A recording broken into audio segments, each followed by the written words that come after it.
კუბა იშვიათ პანიკაშია ამ ორშაბათს 2026 წლის 25 მაისს. მას შემდეგ რაც რაულ კასტრო, კუბის სამხედრო სტრუქტურის ძველი მეთაური, ოფიციალურად გახდა შეერთებული შტატების მართლმსაჯულების სამიზნე. დიქტატურამ ჰავანაში რეაგირებას სცადა აქციით, მუსიკით, აქტივისტების ჩართულობით და რაულის სახელით გაგზავნილი გზავნილით, მაგრამ ყველაზე მნიშვნელოვანი დეტალი სწორედ მისი არ ყოფნა იყო. სანამ პროპაგანდა ცდილობდა რომ რეჟიმის ყოფილი ლიდერი კუბური ოჯახის სიმბოლოდ წარმოეჩინა, ხალხი სულ სხვა სურათს ხედავდა. კასტრო, რომელიც ტრამპის ზეწოლის გამო იდევნებოდა, დუმილით იყო დაცული, ნერვიული მოკავშირეებით გარშემორტყმული და შორს იმ ქუჩებისგან, რომელთა კონტროლშიც 10 წლეულების განმავლობაში მონაწილეობდა.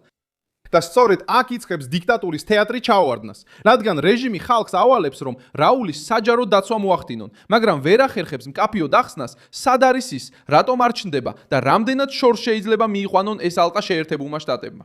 რატომ მალავს დიქტატურა იმ კაცს, რომელიც ამბობდა, რომ რევოლუციას წარმოადგენდა? როგორ შეძლო ტრამპმა, რომ კასტროს გვარი შიშის სიმბოლოდ ექცია კუბაში? ეხლა ყველაფერს გეტყვი, მაგრამ ჯერ გინდა რომ არხზე გამოიწერო, რომ ყოველთვის ინფორმირებული იყო, მიიღო ინფორმაცია რეალურ დროში, საუკეთესო ჟურნალისტური ხარისხით, რაც კი ოდესმე გინახავს მილსონ ალვისის სანდოობის სტანდარტით. ბრალდება, რომელიც 2026 წლის 20 მაისს გამოცხადდა, პირდაპირ შეეხო რაულ მოდესტო კასტრო რუსს, რომელიც დღეს 94 წლისაა და რუგიმშია დაბადებული. ლორენცო ალბერტო პერესთან, ემილიო ხოსე პალასიო ბლანკოსთან, ხოსე ფიდელ გუალ ბარზაგასთან, რაულ სიმანკა კარდენასთან და ლუის რაულ გონსალეს პარდო როდრიგესთან ერთად.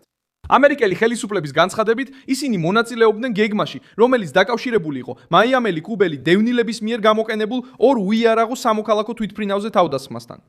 კუბაში ეს საკითხი მძიმედ აღიქმება, რადგან ეს არც ჩვეულებრივი სანქცია და არც დიპლომატიური განცხადება. ეს არის ოფიციალური სისხლის სამართლის ბრალდება იმ კაცის მიმართ, რომელმაც კუბის შეიარაღებული ძალები ხელმძღვანელობდა და რომელიც მიუხედავად იმისა, რომ აღარ იკავებს ოფიციალურ თანამდებობებს, კვლავაც აღიქმება როგორც კუნძულზე რეალური ძალაუფლების ცენტრალური ფიგურა. რეჟიმმა პოლიტიკური თეატრით პასუხისგაცემას სცადა. რაულ კასტროს საჯარო წარდგენის ნაცვლად, მათ მის მხარდასაჭერად მოკავშირეები, არტისტები და აქტივისტები გამოიყვანეს. თითქოს ის ეროვნული ბაბუა იყოს.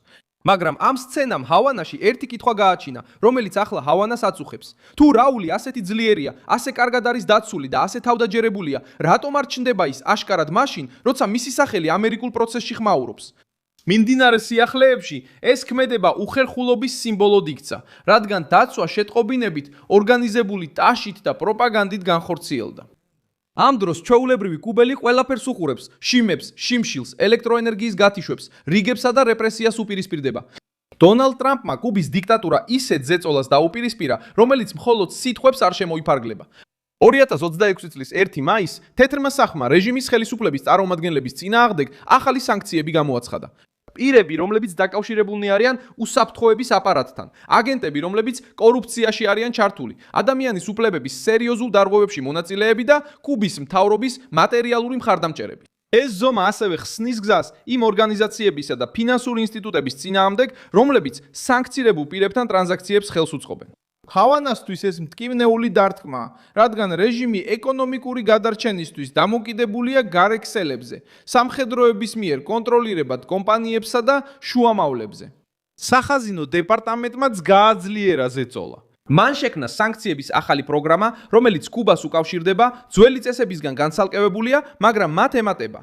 ოფაკმა თავად გააფრთხილა, რომ უცხო პირებმა და ფინანსურმა ინსტიტუტებმა უნდა გაითვალისწინონ სანქციების რისკი, როდესაც კუბასთან დაკავშირებულ გარკვეულ ოპერაციებში მონაწილეობენ, განსაკუთრებით იმ სტრუქტურებთან, რომლებსაც ბლოკირებული პირები აკონტროლებენ. ყველაზე სენსიტიური სახელი ამ სქემაშია გაესა, კუბის სამხედროებთან დაკავშირებული ბიზნეს კონგლომერატი, რომელიც წლებია დიქტატურის ეკონომიკური ძალაუფლების მთავარ ბერკეტად ითვლება. მარკო რუბიომ კიდევ უფრო გაამკაცრა განცხადება, როცა თქვა, რომ კუბასთან მოლაპარაკების გზით შეთანხმების მიღწევის შანსი მაღალი არ არის, მიუხედავად იმისა, რომ ვაშინგტონი აცხადებს, დიპლომატიური გადაწყვეტა ურჩევნია. ეს განცხადება გაკეთდა იმავე დროს, როცა შეერთებული შტატები ზრდის ზეწოლას კომუნისტურ მთავრობაზე და ჰუმანიტარულ დახმარებას სთავაზობს $100 მილიონი ოდენობით. ისინი ცდილობენ პირდაპირ ესაუბრონ კუბის ხალხს და გამოყონ მოსახლეობა იმ ელიტისგან, რომელიც ჰავანას აკონტროლებს. რუბიომ ასევე უარყო მოსაზრება, რომ ვაშინგტონი ეწევა სახელმწიფოს მშენებლობას და განაცხადა, რომ ეს თემა დაკავშირებულია ამერიკის ეროვნული უსაფრთხოების საკითხთან. დიქტატურა გრძნობს შოკს, რადგან ოფიციალური ნარატივი ყოველთვის ცდილობდა აბსოლუტური წინააღმდეგობის იდეის გაკიდვას, თუმცა თავად კასტროს ოჯახი უკვე აჩვენებდა ბზარის ნიშნებს. 2026 წლის აპრილში რაულ გილჰერმო როდრიგეს კასტრო, რაულ კასტროს შვილიშვილი, ცდილობდა საიდუმლო წერილის გაგზავნას დონალდ ტრამპისთვის. ეკონომიკური წინადადებებით, სანქციების შემსუბუქების თხოვნით და სამხედრო გაფრთხილებით. ინფორმაციის მიხედვით, რომელიც Wall Street Journal-ს მიეწერება და ბრაზილიაში გავრცელდა. ეს დეტალი ძლიერ წინააღმდეგობას აჩვენებს. სანამ პროპაგანდა ხალხისთვის სუვერენიტეტს გახვირის, თავად რეჟიმის ოჯახში ვიღაცამ თეთრ სახთან პირდაპირ საუბრის დაწყებას სცადა. ეს ნაბიჯი ხსნის, რატომ იწვევს რაულ კასტროს საქმე ასეთ პანიკას.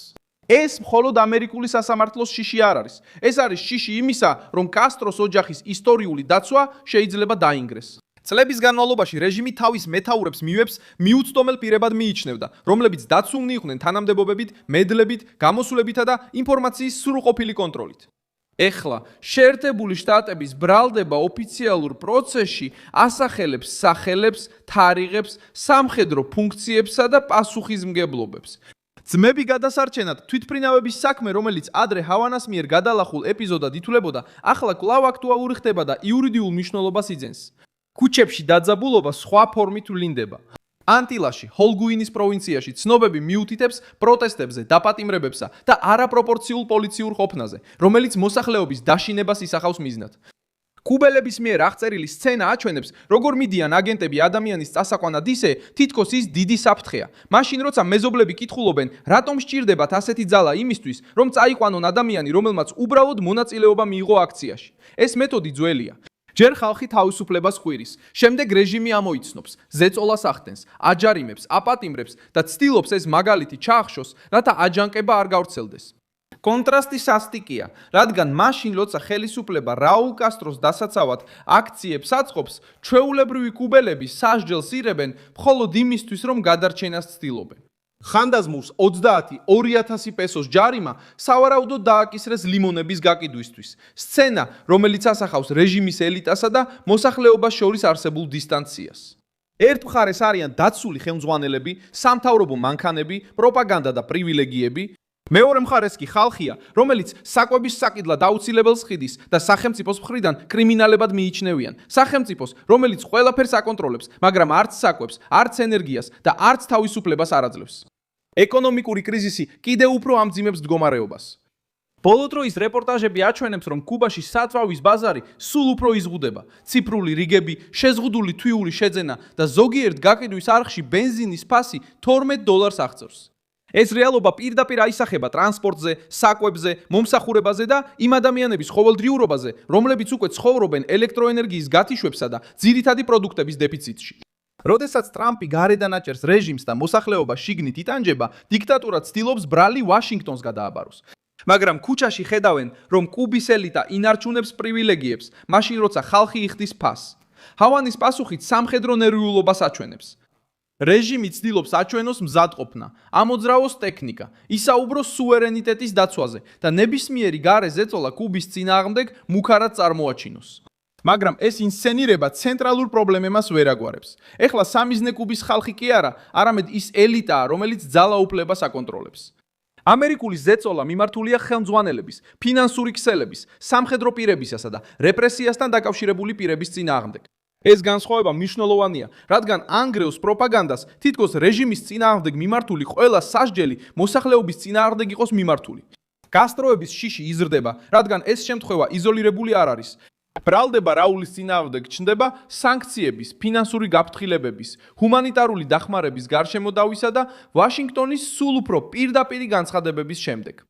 ტრამპი და რუბიო ავრცელებენ გზავნილს, რომ კუბასთან ურთიერთობა შეიძლება შეიცვალოს, მაგრამ არა მანამ, სანამ დიქტატურის მიერ მართული სტრუქტურა კუნძულის მომავალს ბლოკავს. კუბელი ხალხი ახლა უკვე ნაკლები შიშით ლაპარაკობს ვიდრე ადრე. ქუჩის რეპორტაჟები აჩვენებს ადამიანებს, რომლებიც ითხოვენ თავისუფლებას, დემოკრატიას, კორუფციის დასრულებას და სიტყვის უფლებას დაპატიმრების ან მძიმე ჯარიმის გარეშე. ეს დეტალი არყევს რეჟიმის საფუძველს, რადგან დიქტატურა მხოლოდ პოლიციით არ ცოცხლობს, ის ფსიქოლოგიურ შიშზეც არის დამოკიდებული. როდესაც მოქალაქე ხმამაღლა იწყებს საუბარს, როდესაც იღებს, აქვეყნებს და პატრულს უპირისპირდება, რეპრესიულ სტრუქტურას მეტი ძალისხმევა სჭირდება თითოეული უბნის, რიგის, პროტესტისა და საუბრის კონტროლისთვის. ახლა რაც ხდება, ეს არის წინააღმდეგობის ბრძოლა.